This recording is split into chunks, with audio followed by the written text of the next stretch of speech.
दोस्तों प्रश्न है कि बिहार के संदर्भ में ग्राम्य स्थानीय सरकार की कार्यों की 1994 से आज तक के कार्यों की व्याख्या करें।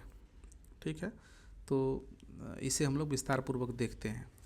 बिहार में 1994 के पंचायती राज अधिनियम के बाद से ग्राम्य स्थानीय सरकारों पंचायती राज संस्थाओं को सौंपे गए विशिष्ट कार्यों एवं दायित्वों का विस्तार पूर्वक जो विवरण है वो नीचे दिया गया है। ये कार्य मुख्य रूप से राज्य सरकार के नीतिगत निर्णयों, केंद्र प्रायोजित योजनाओं के दिशा निर्देशों और समय समय पर हुए अधिसूचनाओं के आधार पर निर्धारित व विकसित हुए हैं। तो देख लेते हैं कि ग्राम्य स्थानीय सरकारों के प्रमुख कार्य क्षेत्र एवं विस्तृत कार्य, ये 1994 से लेकर अब तक की बात हो रही है। तो देखिए, प्रारंभ में अगर देखें 1994 से पीछे देखें तो क्या था। प्रारंभ में ग्राम पंचायत जो थी वो केवल योजनाओं को सूचना देने वाला एक माध्यम था, जो लोगों में एक तरह की जागरूकता फैलाता था।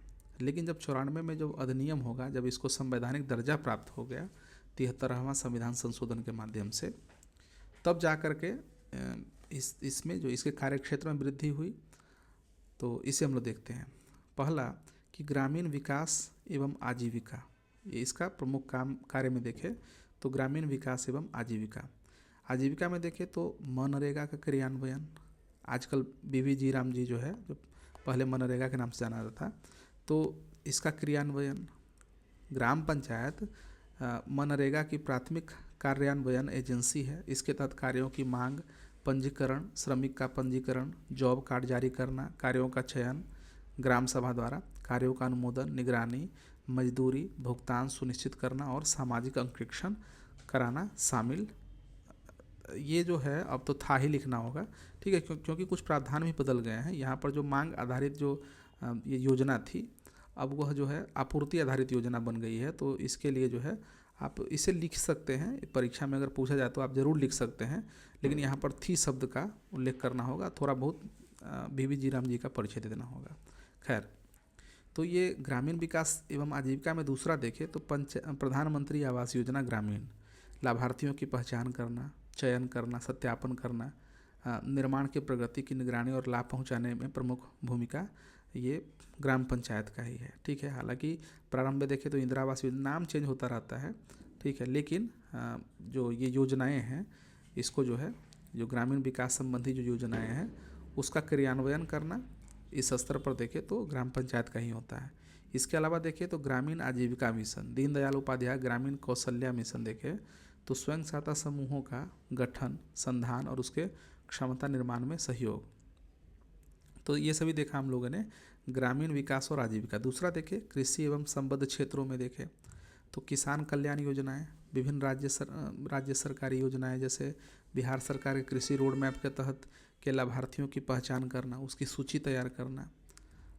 फिर देखें तो विस्तार सेवाएं, जैसे कृषि, पशुपालन और मत्स्य पालन विभागों की सेवाओं को ग्रामीणों तक पहुंचाने में सहयोग करना। जल संसाधन प्रबंधन, छोटे सिंचाई परियोजनाओं, तालाबों, कुओं के रखरखाव में भूमिका। तो ये कृषि एवं संबद्ध क्षेत्रों में अपने योगदान देता है ग्राम पंचायत। फिर देखें तो पेयजल और स्वच्छता के मामले में तो राष्ट्रीय ग्रामीण पेयजल कार्यक्रम, हैंडपंपों, पानी के स्रोतों के रखरखाव, जल परीक्षण और जल समितियों के गठन में सहायता। स्वच्छ भारत मिशन ग्रामीण, इसका प्रमुख कार्य है ग्राम पंचायत खुले में शौच से मुक्त यानी कि ODF करने, व्यक्तिगत शौचालय निर्माण के लिए लाभार्थियों की पहचान करने, निर्माण की निगरानी करने, ठोस एवं तरल कचरा प्रबंधन की योजना बनाने और कार्यान्वयन की जिम्मेदार संस्था है। तो इसको और आप विस्तार दे सकते हैं। ठीक है, इसे आप चाहे तो और विस्तार दे सकते हैं कि किस प्रकार से पेयजल के लिए जो बिहार सरकार की योजना है वो है। फिर उसके बाद आप 7 निश्चय योजना जब पढ़ेंगे तो उसमें जो कुछ बातें हैं उसको भी आप इसमें जोड़ सकते हैं। आगे बढ़े तो शिक्षा, समग्र शिक्षा अभियान, सर्व शिक्षा अभियान, ग्राम पंचायत स्कूल प्रबंधन समितियों के गठन और कार्यप्रणाली से सहयोग करती है, कार्यप्रणाली में सहयोग करती है। स्कूलों के बुनियादी ढांचों का निर्माण व मरम्मत, शिक्षकों की उपस्थिति की निगरानी, बच्चों का नामांकन सुनिश्चित करना और ड्रॉप आउट को रोकने में महत्वपूर्ण भूमिका पंचायतों की ही है। मिड डे मील योजना देखें तो रसोइयों की भर्ती, अनाज के भंडारण और वितरण की निगरानी में सहयोग, स्कूलों के भौतिक ढांचों का रखरखाव, ठीक है। ये सभी शिक्षा से संबंधित जो ग्राम पंचायत के कार्य है। फिर स्वास्थ्य और पोषण और परिवार परिवार कल्याण की बात करें तो राष्ट्रीय ग्रामीण स्वास्थ्य मिशन, आंगनवाड़ी केंद्रों के कामकाज की निगरानी करना, आशा कार्यकर्ताओं के साथ कोऑर्डिनेट करना, स्वास्थ्य शिविरों का आयोजन करना, टीकाकरण अभियान में सहयोग करना और जन्म मृत्यु पंजीकरण सुनिश्चित करना, ये सभी ग्राम पंचायतों के ही कार्य है। राष्ट्रीय पोषण मिशन, पोषण अभियान, कुपोषित बच्चों और माताओं की पहचान कर उन्हें सेवाएं दिलाने में मदद करना। फिर देखिए तो स्वच्छता एवं जागरूकता अभियान चलाना, ये सभी।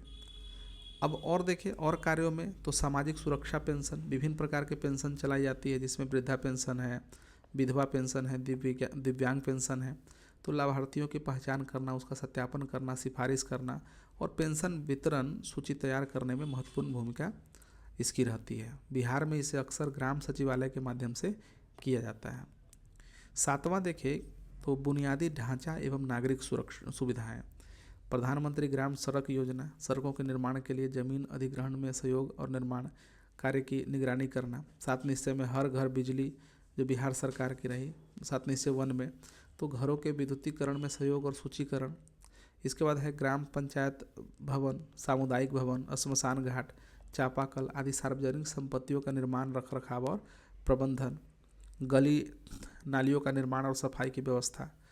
8वां देखें तो राजस्व और प्रशासनिक कार्य संबंधी देखें तो जन्म प्रमाण पत्र, मृत्यु प्रमाण पत्र, विवाह का पंजीकरण, सामाजिक आर्थिक जनगणना और अन्य सर्वेक्षणों में सहयोग करना, आपदा प्रबंधन, बाढ़, सूखा जैसी आपदाओं के समय राहत शिविरों का प्रबंधन करना और राहत सामग्रियों के वितरण में भूमिका निभाना, सामाजिक समरसता बनाए रखने और छोटे विवादों के निपटान में मदद करना। ग्राम कचहरी, कुछ ग्राम पंचायतों में ग्राम कचहरी का संचालन भी करना इसका कार्य होता है। फिर देखिए तो योजना एवं वित्त प्रबंधन, ग्राम पंचायत विकास योजना तैयार करना, यह एक अत्यंत महत्वपूर्ण कानूनी कार्य है। हर वर्ष ग्राम सभा की बैठकों के माध्यम से ग्राम पंचायत के लिए एक व्यापक विकास योजना बनाना, जिनमें सभी क्षेत्रों की आवश्यकताओं और प्रस्तावित कार्यों को शामिल किया जाता है। बजट तैयार करना और वित्तीय प्रबंधन, प्राप्त निधियों यानी केंद्र, राज्य और अन्य का उपयोग करना, लेखा जोखा रखना और वार्षिक रिपोर्ट तैयार करना, स्वयं के राजस्व संग्रह यानी कि संपत्ति कर, बाजार शुल्क, फीस आदि का आकलन करना और संग्रह करना, हालांकि यह भी सीमित पैमाने पर है। फिर देखें तो निगरानी, पारदर्शिता और जवाबदेही से संबंधित कार्यों को देखें तो सामाजिक अंकेक्षण, ग्राम सभा की बैठकों में सार्वजनिक निधि से किए गए सभी कार्यों की विस्तृत जांच और सत्यापन कराना, सूचना का अधिकार यानी कि आरटीआई को सुगम बनाना, ग्राम सभा की नियमित बैठकें आयोजित करना, यह जवाबदेही और लोकतांत्रिक भागीदारी का मुख्य मंच है। तो इस प्रकार से हम लोगों ने जो ग्रामीण स्थानीय सरकार है इसके कार्यों को विस्तारपूर्वक देखा।